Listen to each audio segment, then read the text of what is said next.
class, let me see about the features of the mammals. Before entering into the mammals, we should know that the mammals belongs to the chordates. Chordates are the one in which they possess the notochord and they are bilaterally symmetrical. They possess the lungs or the gills for the respiration, post-anal tail. The body have been divided into head, thorax, abdomen, etc. When we enter into the features of the mammals, first why they are called as a mammals? Because mainly the female will possess the mammary gland. What is the use of the mammary gland? The female possesses the mammary gland to feed the young ones or to nourish the young ones. And the second point is they are the tetrapods. The tetrapods is nothing but they consist of 2 forelimbs and 2 hind limbs. Hence they are called as a tetrapods. Next, the third one is the homeotherms. What do you mean by homeotherms?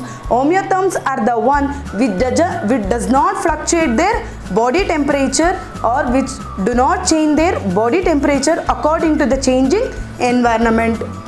Next, the fourth one is the cosmopolitan in distribution. Cosmopolitan in distribution is nothing but they are found everywhere, such as the burrows, caves, trees, water, home, etc.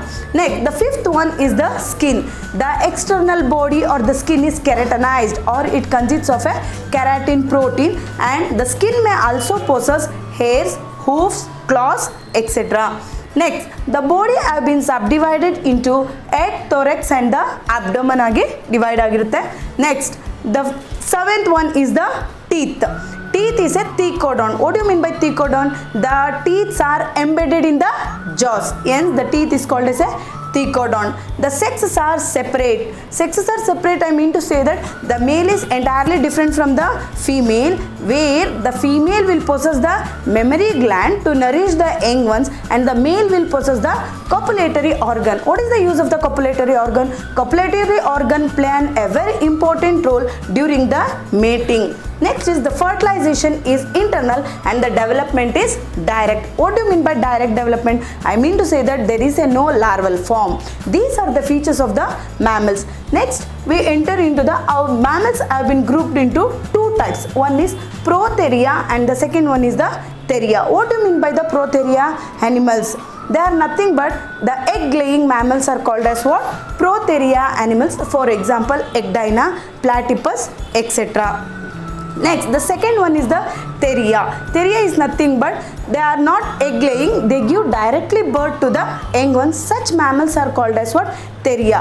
Again, they have been subdivided into 2 types. One is metatheria and the eutheria. What do you mean by the metatheria animals? Metatheria animals are also called as the marsupial animals. I mean to say that there is no complete development of the young ones. Hence, the mother or the parent has to take care of the young ones by feeding with their mammary gland until their complete development. Such animals are called as metatheria animals or the marsupial animals. Good example is kangaroo.